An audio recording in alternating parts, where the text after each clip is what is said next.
Dieu est bon pour nous, Dieu est bon pour nos vies. Seigneur, nous te bénissons ce soir pour ta bonté, nous te bénissons ce soir pour ta grâce, nous te bénissons ce soir pour ce que tu fais dans nos vies, nous te bénissons ce soir pour la grâce que tu nous accordes d'être dans ta présence, nous te bénissons ce soir pour la faveur que tu nous fais de nous présenter devant ton trône de gloire, que ton nom soit béni, que ton nom soit magnifié. Je sais que ce soir, tu vas parler à un cœur. Je sais que ce soir, tu vas édifier une vie. Je sais que ce soir, il y a un cœur qui a tellement besoin d'entendre cette parole. Merci Père parce que tu vas parler à un cœur, tu vas parler à une vie. Une vie sera édifiée par la parole qui sera libérée ce soir et bien plus par ta présence aussi qui sera libérée et par ta puissance qui va accompagner cette parole. Que ton nom soit béni au nom de Jésus. Amen. Est-ce que tu peux m'aider à dire Amen dans les commentaires où tu es? Et que Dieu vous bénisse abondamment. Alors, nous n'avons pas beaucoup de moments. J'ai béni toutes les personnes qui sont connectées avec nous actuellement en ligne et toutes les personnes qui vont suivre cette vidéo peut-être plus tard parce que là, on court derrière le temps. Je n'ai pas assez de temps. Demain, c'est la semaine qui commence. Alors, je ne vais pas nous prendre pour beaucoup de temps. J'ai béni tous ceux qui sont connectés et tous ceux qui vont suivre cette vidéo après. Je vous assure que Dieu veut vous parler. Dieu veut parler à votre vie chrétienne. Dieu veut édifier votre vie chrétienne par ces petits messages que je vais libérer tout à l'heure. Alors, ce soir, je vais parler de l'autorité spirituelle.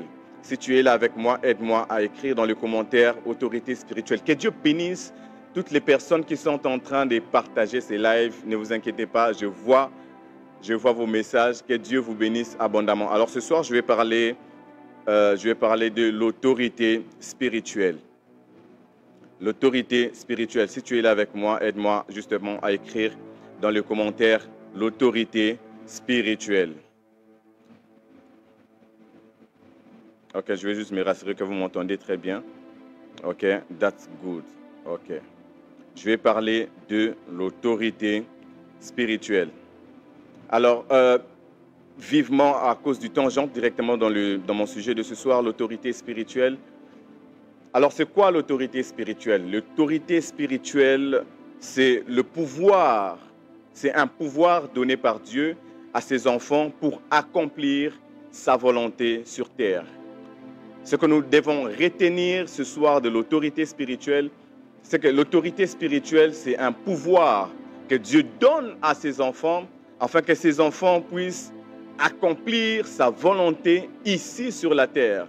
Bien-aimés, mes frères et sœurs, je vais peut-être en parler plus tard, mais nous sommes ici sur terre pour accomplir et pour manifester l'autorité que Dieu nous a donnée. Nous n'allons pas manifester cette autorité lorsque nous serons au ciel, mais c'est ici sur la terre que nous allons manifester cette autorité-là que Dieu nous a donnée. L'autorité spirituelle, c'est un pouvoir que Dieu donne à ceux qui viennent à lui, à ceux qui donnent leur vie à Jésus, à ceux qui viennent entrer dans le royaume de Dieu. C'est un pouvoir que Dieu nous donne lorsque nous devenons enfants de Dieu, afin que nous puissions accomplir sa volonté ici sur la terre. Et laisse-moi te dire que si tu es un chrétien, tu es un enfant de Dieu, j'aimerais t'informer ce soir que Dieu t'a donné l'autorité spirituelle afin que tu puisses manifester sa volonté ici sur terre, afin que tu puisses manifester sa volonté dans ta famille, afin que tu puisses manifester sa volonté dans ton travail, afin que tu puisses manifester sa volonté partout où tu seras. Amen. Alors j'aime beaucoup la deuxième définition. Lorsqu'on parle de l'autorité spirituelle, je définis cela comme étant, c'est la capacité de commander dans le monde spirituel. Et là, j'irai vraiment rapidement en 3 volets. L'autorité spirituelle, c'est la capacité de commander dans le monde spirituel, mais aussi de résister à l'ennemi et de libérer la puissance de Dieu, non pas par nos propres forces, mais au nom de Jésus-Christ. Je reprends ma deuxième définition, c'est que l'autorité spirituelle, c'est la capacité de commander dans le monde spirituel, deuxièmement, de résister à l'ennemi, troisièmement, de libérer la puissance de Dieu, non pas par notre propre force, non pas par nos forces, mais par la puissance du nom de Jésus. Aujourd'hui, nous sommes dans un monde où les choses sont en train de bouger d'une certaine manière. Nous sommes dans des familles où il y a plusieurs réalités qui s'imposent Des réalités qui ne viennent pas pour passer, mais des réalités qui viennent pour s'imposer. Il y a des réalités qui sont dans des quartiers, dans des secteurs, dans des villes, qui sont là et qui se sont imposées. Et sans l'autorité spirituelle, nous ne pourrons pas commander, nous ne pourrons pas parler face à ces réalités-là. Lorsque vous lisez la Bible avec moi, dans la Bible, on nous parle de l'histoire d'Élie. Voilà. Dans la Bible, on nous parle de l'histoire d'Élie. Alors que Élie est en train de vivre dans une période où le peuple est dans la perdition, où l'idolâtrie est en train de s'imposer, Élie, un homme comme moi et toi, il s'élève par l'autorité spirituelle. Et la première chose que Élie fait, oh my God, ça j'aime, Élie ne se met pas à condamner. Élie ne se met pas à dire que le peuple, vous allez dans la perdition. La première chose que Élie a commencé à faire, Élie a commencé à manifester l'autorité spirituelle que Dieu lui avait donnée. Oh my God. Je sens le dire à quelqu'un ce soir, Dieu nous a envoyés dans des périodes comme celle-ci afin que nous puissions manifester l'autorité spirituelle, afin que nous puissions manifester l'autorité qu'il nous a donnée. Dieu nous a envoyés dans une période où le peuple, où le péché est en train de s'accroître, où nous voyons comment est-ce que plusieurs sont en train d'abandonner la foi, où nous voyons comment est-ce que la technologie est en train d'avancer à grande vitesse. Il y a dernièrement, je pense hier ou avant-hier, j'étais sur les réseaux sociaux, j'ai vu comment est-ce qu'on a fabriqué un robot, un robot qui était capable de porter un bébé sur son ventre. Vous voyez un peu les temps dans lesquels nous sommes en train de vivre. Tout simplement pour te faire voir que les temps où nous sommes en train de passer, nous avons besoin non pas seulement d'être conscients que nous avons reçu cette autorité, mais aussi de manifester cette autorité que nous avons reçue de Dieu, mais aussi de manifester cette autorité spirituelle que Dieu nous a donnée. Et dans la Bible, on nous montre comment est-ce qu'Élie vivait dans une période où le peuple était en train de courir derrière les dieux Baal, où le peuple était en train de se donner à l'idolâtrie. Mais lorsque Élie s'élève, Élie ne s'élève pas pour se plaindre en disant que non, ce sont des fausses doctrines. Élie ne s'est pas levé pour accuser, mais Élie s'est relevé, Élie s'est levé pour manifester l'autorité que Dieu lui avait donnée. En cette saison, Dieu nous a donné le mandat qu'il faut afin que nous puissions nous lever pour manifester l'autorité du ciel. En cette saison, Dieu t'a donné un mandat pour t'élever dans ta famille afin de manifester l'autorité du ciel. Et lorsque Élie s'élève, Élie dit, sinon à ma parole, il n'y aura pas de pluie dans cette ville, dans ces pays. Il est temps que nous puissions nous lever, nous, Église. Il est temps que tu puisses t'élever, toi, enfant de Dieu, et que tu manifestes l'autorité que tu as reçue de Dieu. Comme je l'ai dit dans cette deuxième définition, oh my God, comme je l'ai dit dans cette deuxième définition, c'est que c'est la capacité de commander dans le monde spirituel. L'autorité que nous avons reçue de Dieu, c'est une capacité que Dieu nous a donnée, non pas seulement dans la prière, my God. La prière, c'est une dimension, mais cette autorité-là, c'est pour commander dans le monde spirituel. Je sens que nous sommes dans une saison où tu dois commander des choses dans ta famille, où tu dois commander des choses dans ta vie, où tu dois commander des choses que tu veux voir arriver dans ta vie et dans ta famille. Car tu as reçu cette autorité. Deuxièmement, dans la définition que j'ai donnée, c'est la capacité à résister à l'ennemi. Aujourd'hui, il y a plusieurs enfants de Dieu qui se plaignent, qui pleurent devant les combats, qui pleurent devant les batailles. Voilà, il y a ceci, souvent lorsqu'ils viennent nous voir, nous les serviteurs de Dieu, ils viennent pour dire, dans ma famille, il y a telle chose qui ne marche pas. Dans ma vie, il y a telle chose qui n'avance pas. Il y a des principautés qui se sont levées. Dans ma famille, il y a des condamnations, il y a des réclamations, il y a des autels. Mais ce soir, je viens pour te rappeler que l'autorité que tu as reçue de Dieu, c'est pour résister à ces choses-là. C'est pour résister à l'ennemi. Lorsque vous lisez la Bible avec moi, vous allez voir que Jésus, après avoir prié, le diable s'est présenté à lui. L'ennemi s'est présenté à lui. Mais qu'est-ce que Jésus va faire? Jésus va résister à l'ennemi. Jésus ne va pas céder, mais Jésus va résister à l'ennemi. Je viens dire à quelqu'un ce soir que l'autorité que tu as reçue de Dieu, c'est pour résister face à l'ennemi qui peut venir devant toi. C'est pour résister face aux attaques qui peuvent venir devant toi. L'autorité n'est pas là pour que tu puisses pleurer lorsque tout va mal. L'autorité que Dieu t'a donnée n'est pas pour que tu puisses commencer à pleurer et à te lamenter lorsque tu sens que les attaques sont en train de se multiplier. Mais cette autorité que tu as reçue de Dieu, c'est pour faire face, c'est pour affronter l'ennemi. Il est temps que tu puisses affronter et résister à l'ennemi par l'autorité spirituelle. Et la dernière des choses, dans cette définition, on dit, c'est le fait de libérer aussi la puissance de Dieu. C'est aussi le fait de libérer la puissance de Dieu. Et cette puissance de Dieu ne se libère pas par nos forces, mais dans le nom de Jésus. Et là, j'aimerais clarifier quelque chose parce qu'aujourd'hui, nous sommes dans une phase, nous sommes dans une période où il y a plusieurs qui sont en train de libérer la puissance. Mais il faut s'examiner si cette puissance-là se libère par quel canal. Parce que la puissance que nous avons reçue, la puissance que nous, enfants de Dieu, nous devons libérer, c'est la puissance qui se libère par le nom de Jésus. Rapidement, je vais essayer de donner deux définitions en parlant de l'autorité et en parlant du pouvoir, afin d'éclaircir sur ces deux mots. Lorsqu'on parle du pouvoir, rapidement, je touche la définition du mot pouvoir. Le pouvoir se définit comme une force, une capacité. Dans la définition, le pouvoir, c'est la capacité ou la force d'accomplir une action. Le pouvoir, c'est la capacité ou c'est la force d'accomplir une action. En grec, le mot le plus utilisé, c'est dunamis, qui signifie puissance. Voilà, là c'est lorsqu'on parle du pouvoir. Dunamis qui signifie puissance, force miraculeuse, tout comme énergie. Donc on est dans le mot pouvoir. Je suis en train de faire juste la différence entre le mot pouvoir et les mots autorité. Donc lorsqu'on parle du pouvoir, cela veut dire capacité, la force d'accomplir une action. Donc en grec, cela veut dire dunamis.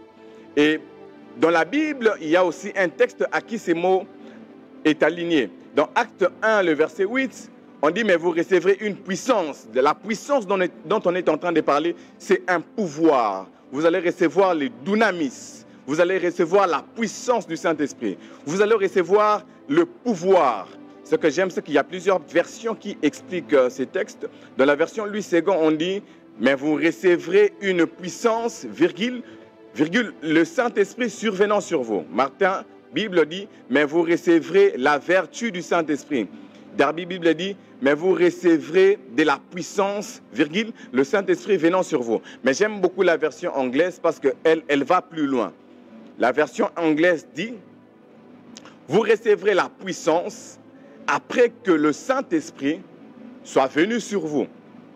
Et dans une autre version anglaise, on dit, vous recevrez la puissance quand le Saint-Esprit viendra sur vous.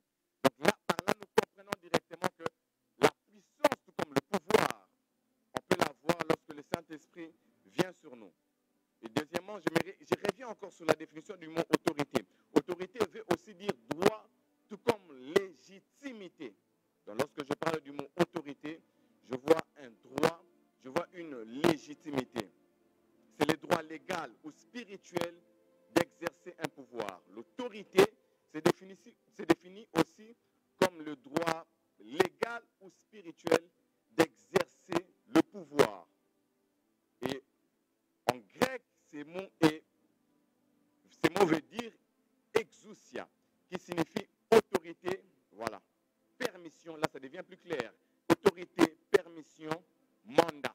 Donc lorsqu'on parle de l'autorité, on voit un mandat, on voit une permission et on voit aussi évidemment le mot autorité. Alors, d'une façon simple pour définir, pour séparer ces deux mots, autorité et pouvoir, je vais juste donner un exemple. Lorsque vous voyez un policier, un militaire, les policiers, tout comme les militaires, n'ont pas le pouvoir seulement. Mais il a ce qu'on appelle l'autorité. Pourquoi? Parce qu'il a un mandat, il a une permission qui lui permet d'exercer un pouvoir.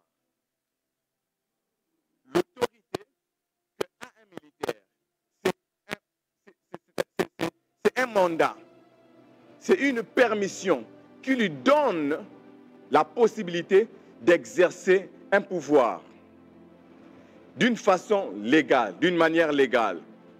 Alors, ça peut aussi arriver que vous ne puissiez pas voir un policier, mais que vous puissiez rencontrer un bandit sur votre route. Et que ces bandits-là soient armés. C'est-à-dire que ces bandits-là ont un pouvoir, mais il n'a pas les mandats. Il n'a pas l'autorité. Il n'est pas dans la légalité. Donc, l'autorité, c'est la légalité dans laquelle nous exerçons le pouvoir que nous avons reçu de Dieu.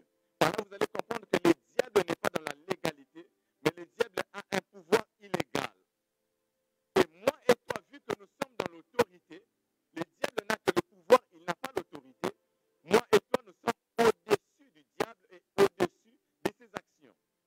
Voilà pourquoi, étant que chrétien, tu ne dois pas avoir peur et reculer devant les attaques de l'ennemi, car tu es armé par Dieu, car Dieu t'a donné un mandat spécifique pour ta vie, pour ta famille, afin d'exercer l'autorité.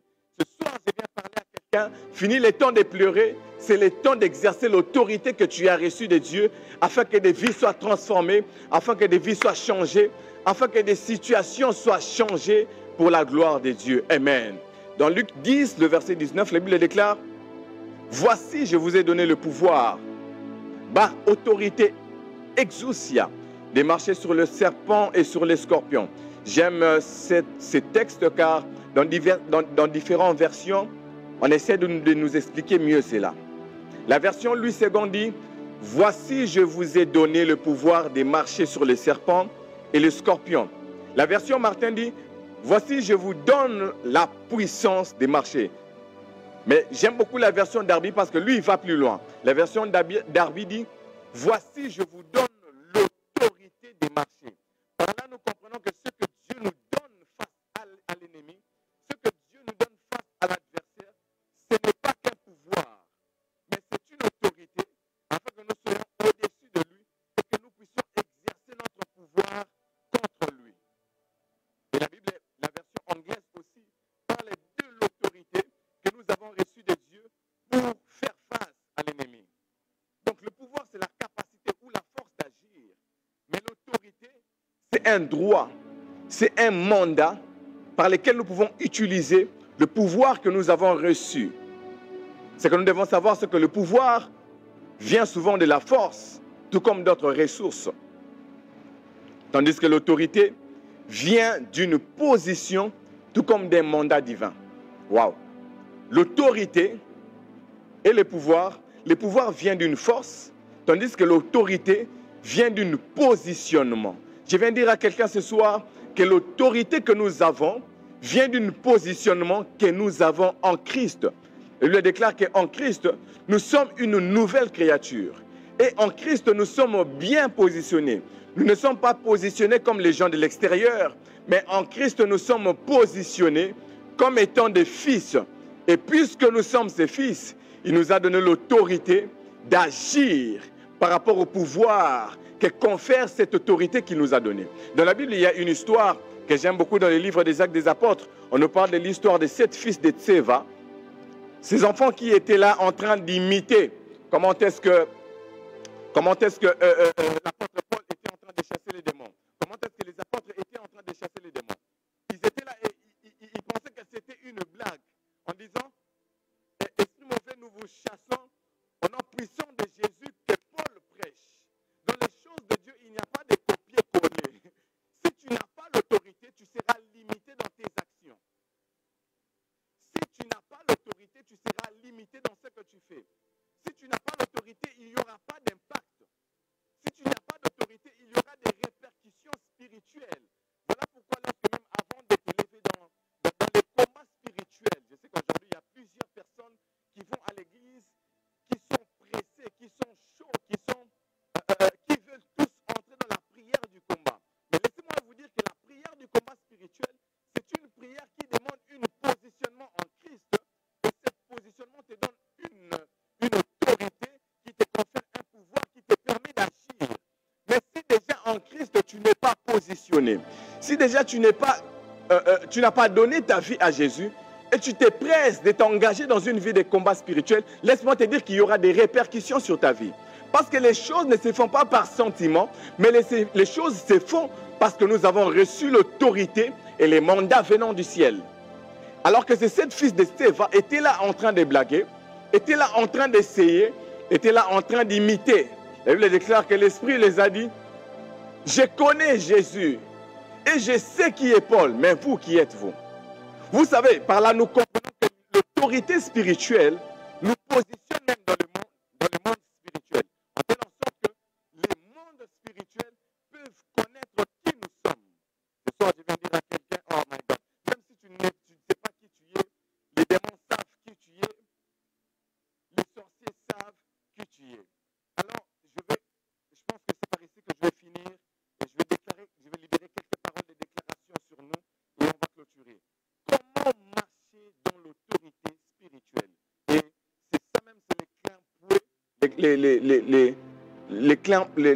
les points clés plutôt, excusez-moi, les points clés de cette exhortation. Comment marcher dans cette autorité spirituelle? Premièrement, pour marcher dans cette autorité spirituelle que nous avons reçue venant de Dieu, tu dois être conscient de ton identité en Christ. Si tu es là avec moi, tu peux l'écrire en commentaire. Être conscient de ton identité en Christ. Pour marcher dans cette autorité spirituelle, tu dois être conscient. Tu dois être conscient de ton identité en Christ.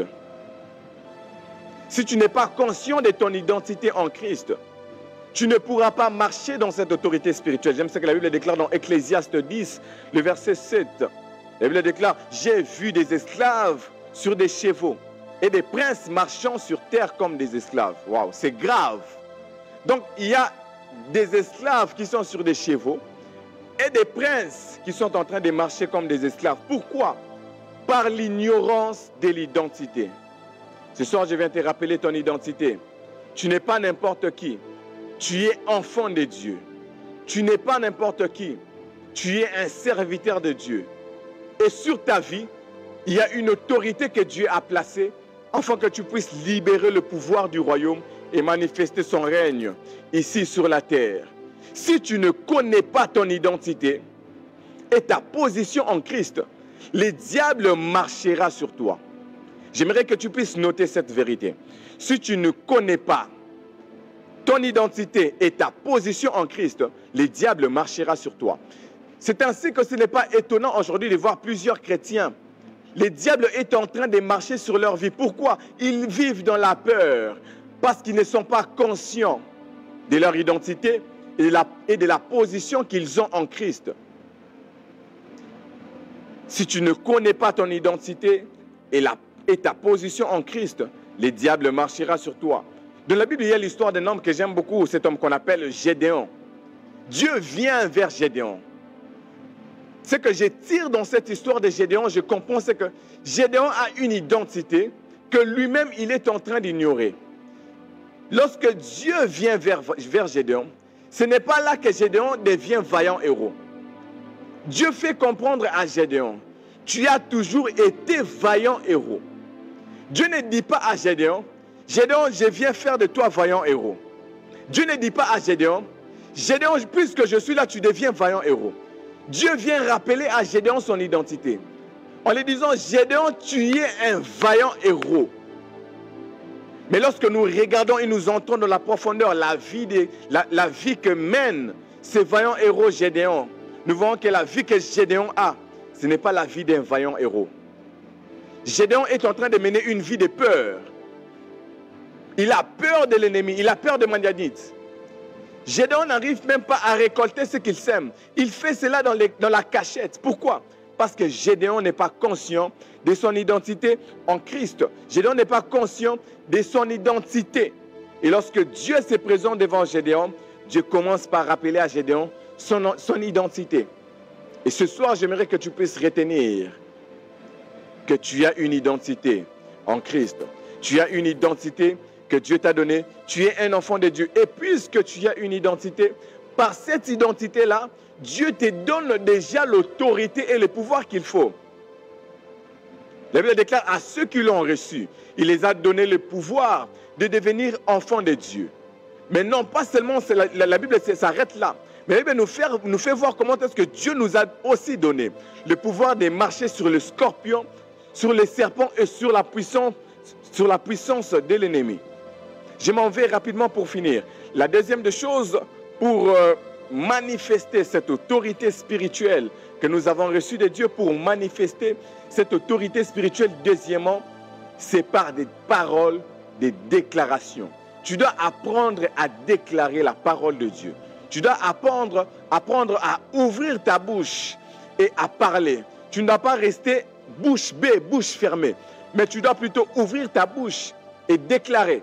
N'est-il pas écrit dans la Bible que la vie, tout comme la mort, sont au pouvoir de la langue? Ce que tu déclares de ta bouche, il y a un pouvoir qui l'accompagne, afin que le règne du royaume des cieux s'exerce ici sur la terre. Par la parole que nous déclarons, par la parole de Dieu que nous pouvons déclarer, c'est aussi pour nous, enfants de Dieu, une façon de déclarer, d'exercer plutôt l'autorité que nous avons reçue de Dieu. J'ai parlé de ça au début. Je vous ai montré comment est-ce que Élie s'est mis à déclarer la parole. Comment est-ce que Élie a utilisé la parole pour fermer le ciel? Comment est-ce que Élie a utilisé la parole pour invoquer le feu? L'autorité s'exerce par la parole que tu déclares de ta bouche. Ce que Dieu nous a donné, c'est pour la terre et non pour le ciel. Ça, c'est une vérité aussi que tu dois comprendre et que tu dois retenir. Il y a des choses que Dieu nous a données. Ce n'est pas pour le ciel, c'est pour la terre ici. L'autorité que Dieu nous a donnée, ce n'est pas pour le ciel. Ce n'est pas au ciel que nous irons manifester cette autorité. Rassurez-vous, car au ciel, il n'y aura pas de démons. Au ciel, il n'y aura pas de mauvais esprits. Mais cette autorité que Dieu nous a donnée, c'est pour manifester ici en bas, ici sur terre. L'autorité que Dieu t'a donnée, ce n'est pas pour demain, c'est pour maintenant et ici sur la terre. C'est pour que tu puisses manifester cela dans ta famille, ici sur terre, dans ton quartier, ici sur terre, dans ton travail, ici sur terre, auprès des gens qui t'entourent, ici sur terre. Il y a des choses qui ne sont pas liées aux saisons, oui. Ça, c'est une vérité que nous devons comprendre aussi, nous, comme étant enfants de Dieu. L'autorité spirituelle n'est pas liée à une saison de ta vie. Oh my God. L'autorité spirituelle n'est pas liée où tu peux dire que non, ma saison n'est pas encore là, je n'ai pas le droit de manifester mon autorité. En matière d'autorité spirituelle, il n'y a pas de saison. C'est à toi de t'élever et de dire je stoppe la mort dans ma famille. Et de dire je stoppe la maladie dans ma famille. Et de dire je stoppe la maladie dans ma vie. Je stoppe le cancer. Je stoppe les maladies qui se répètent de parents en fils. Je stoppe tout ce qui est héréditaire. Ces choses doivent se manifester ici sur terre et non, et non au ciel. Ces choses, nous les avons reçues pour la terre et non pour le ciel. L'autorité que Dieu nous a donnée, c'est pour la terre et non pour le ciel. C'est pour que nous puissions manifester cela ici sur la terre. L'autorité que Dieu t'a donnée, c'est pour que tu puisses manifester cela ici sur la terre et non au ciel. Je viens te rappeler que si tu ne te lèves pas, si tu ne parles pas, le pouvoir de la sorcellerie va continuer à s'exercer. Si tu ne te lèves pas et que tu ne parles pas, les démons vont continuer à exercer leur pouvoir. Je viens te rappeler ce soir que tu as reçu de Dieu une autorité afin de mettre fin à un cycle, afin de mettre fin aux opérations du monde des ténèbres. David n'a pas attendu qu'il soit plutôt devant Goliath pour affronter Goliath. Mais David a commencé à exercer son autorité. Déjà dans la brousse, il se présente devant Saoul, il dit, lorsque le lion et l'ours venaient, j'ai déchiré la gueule du lion et la gueule de l'ours. L'autorité n'a pas de saison. Il n'y a pas de saison fixe pour exercer ton autorité. Même maintenant, tu dois l'exercer. Devant ce pouvoir-là de la mort, tu dois l'exercer. Devant ce pouvoir-là du blocage, tu dois l'exercer. L'autorité, ce n'est pas pour le ciel, c'est pour la terre. Ce soir, je viens révolter quelqu'un pour te faire comprendre que ce qui se passe dans ta famille n'est pas normal. Ce qui se passe dans ta vie n'est pas normal. Si tu ne parles pas, si tu ne te lèves pas, les choses vont continuer. Car l'autorité que Dieu t'a donnée, c'est pour la terre, ce n'est pas pour le ciel. C'est pour la terre, ce n'est pas pour l'éternité. Et c'est ici sur la terre que nous devons exercer cette autorité afin de manifester le pouvoir et la puissance du royaume. Si tu ne parles pas, si tu ne déclares pas, comment est-ce que les sorciers sauront que toi tu es un Dieu? Si tu ne te lèves pas, si tu ne parles pas, comment est-ce que les mondes des ténèbres vont savoir que ta famille est intouchable? Si tu ne te lèves pas, si tu ne parles pas, comment est-ce que les hommes sauront que Dieu marche avec toi? Si tu ne te lèves pas, si tu ne parles pas, comment est-ce que les sorciers sauront que ta famille est intouchable, que ta vie est intouchable? Oh my God, je viens dire à quelqu'un ce soir, il est temps de te lever et de manifester l'autorité que tu as reçue de Jésus. J'ai dit, il est temps que tu te lèves et que tu manifestes l'autorité que tu as reçue de Dieu. L'autorité que tu as reçue, ce n'est pas pour le ciel, c'est pour la terre. Oh my God. C'est pour la terre. Et c'est ici que nous devons manifester cette autorité. C'est ici que nous devons manifester plutôt ces pouvoirs. J'aime une histoire dans la Bible. Oh my God. Je sens le pouvoir de Dieu dans ces lives. Et je sens le pouvoir de Dieu même auprès de ceux qui viendront se connecter après pour suivre ces messages. Il y a une onction que Dieu va libérer. Il y a une dose de puissance qui va s'attacher à ta vie pour réveiller l'autorité spirituelle que Dieu a placée en toi. J'aime une histoire dans la Bible. Je pense même que c'est par ici que je vais finir et je vais libérer les paroles de déclaration afin que des vies soient changées, afin que les chaînes tombent, afin que les ennemis qui combattent ta vie et ta famille sachent qu'il y a un Dieu qui libère et qui délivre. Il y a une histoire dans le livre des Actes des Apôtres. Il y a une femme qui meurt et cette femme s'appelle Tabitha. J'aime les précisions qu'on donne à l'égard de cette femme. La Bible déclare qu'une femme nommée Tabitha, ce qui signifie Dorcas, elle faisait beaucoup de bien, plutôt elle faisait beaucoup de bonnes œuvres et d'aumônes. Cette femme qu'on appelle Tabitha, qui signifie Dorcas, elle faisait beaucoup de bonnes œuvres et beaucoup d'aumônes. Tabitha était aimée de tous, mais Tabitha était morte. Tabitha était aimée de tous, mais Tabitha était morte. Vous savez, dans la vie, tu peux être aimé de tous. Tu peux être bien dans ta vie. Mais la mort peut arriver. Les circonstances peuvent s'imposer. Les malheurs peuvent s'imposer. Vous savez, nous sommes dans une vie où nous ne contrôlons pas les choses. Tu ne sais pas ce qui peut t'arriver demain. Tu ne sais pas ce qui peut arriver à ta famille demain. Tu ne sais pas ce qui peut arriver à ton frère ou à ta soeur demain. Ici, Tabitha était aimée de tous. Mais il y a quelque chose qui se passe dans sa vie. Elle meurt, malgré qu'elle était aimée de tous. Malgré qu'elle faisait des bonnes œuvres. Mais Tabitha meurt. Alors, qu'est-ce qui se passe? Tabitha meurt. Et on annonce à Pierre que Tabitha est morte. Lorsque Pierre vient pour se présenter, ce que j'aime, Pierre est venu pour manifester l'autorité du ciel. Pierre n'est pas venu pour dire « Seigneur, je te rends grâce, c'est toi qui as permis ». Pierre n'est pas venu pour dire « Père, tu sais comment est-ce qu'elle t'aimait, merci pour sa vie ». Non, mais Pierre est venu pour manifester l'autorité. Par là, qu'est-ce que je veux dire? Il y a certaines circonstances défavorables qui viennent dans nos vies. Il y a certaines circonstances défavorables qui viennent dans nos familles. Si ces circonstances-là, si ces choses-là, si ces circonstances-là, plutôt, ne rencontrent pas la puissance de Dieu,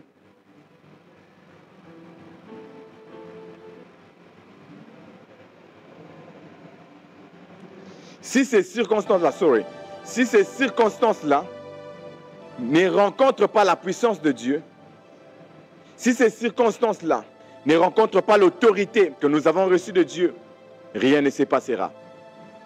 Nous sommes dans une saison, nous sommes dans un temps où il y a beaucoup de choses que nous sommes en train de laisser aller. Par des circonstances qui viennent. La galère vient, nous acceptons, ça passe. La mort vient, ça s'impose, on regarde comme si rien n'était. L'ennemi est en train d'amplifier les malheurs de nos vies et de nos familles. Nous sommes en train de regarder et nous sommes inactifs face à cela. Mais ici, Pierre n'est pas resté inactif. Pierre a vu que c'était l'opportunité et l'occasion qu'il fallait pour démontrer l'autorité du royaume. Ce soir, je viens te parler. Ce soir, je viens te dire, face aux circonstances qui sont devant toi, face aux circonstances qui sont devant ta famille, face aux circonstances qui s'imposent. C'est le temps de manifester l'autorité que tu as reçue de Dieu. Ce n'est pas le temps de rester bouche bée, mais c'est le temps de manifester l'autorité que tu as reçue de Dieu. Car comme étant enfant de Dieu, tu n'es plus appelé à avoir une vie normale. J'aimerais ouvrir une petite parenthèse. Je crois que, c'est par ici que je finis et on va couper les directs, on va se reposer. Demain, c'est lundi. Lorsque nous devenons enfants de Dieu, ça c'est une vérité que tu dois retenir. Lorsque nous devenons enfants de Dieu, lorsque nous donnons notre vie à Jésus, il y a quelque chose qui se passe. Automatiquement, je le dis bien, automatiquement, ce n'est pas Satan qui devient notre ennemi. Plutôt, c'est nous qui devenons automatiquement son ennemi. Lorsque tu donnes ta vie à Jésus, tu dis, non, voilà, je deviens chrétien, je deviens enfant de Dieu.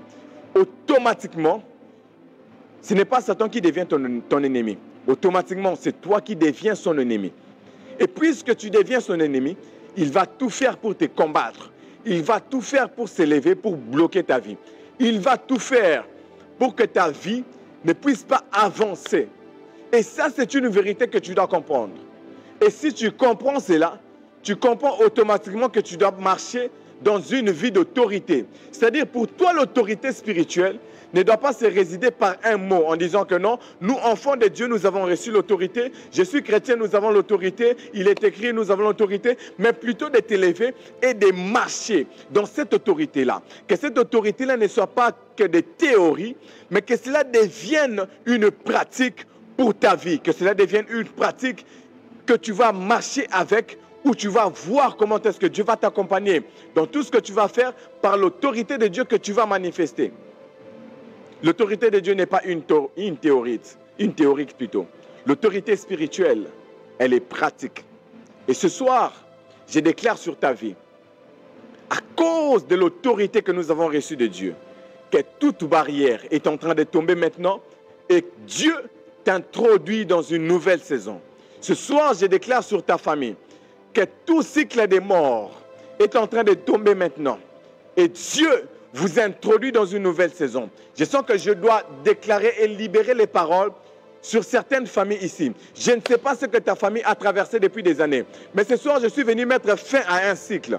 Je suis venu mettre fin à quelque chose qui a longtemps duré et vous introduire dans une nouvelle saison de paix et de bonheur. Il est écrit que j'ai pour vous le projet de paix et de bonheur et non un projet de malheur. Ainsi, ce soir, je viens annuler tout plan de malheur. Je viens annuler tout projet de malheur du monde des ténèbres sur ta vie, sur ta famille.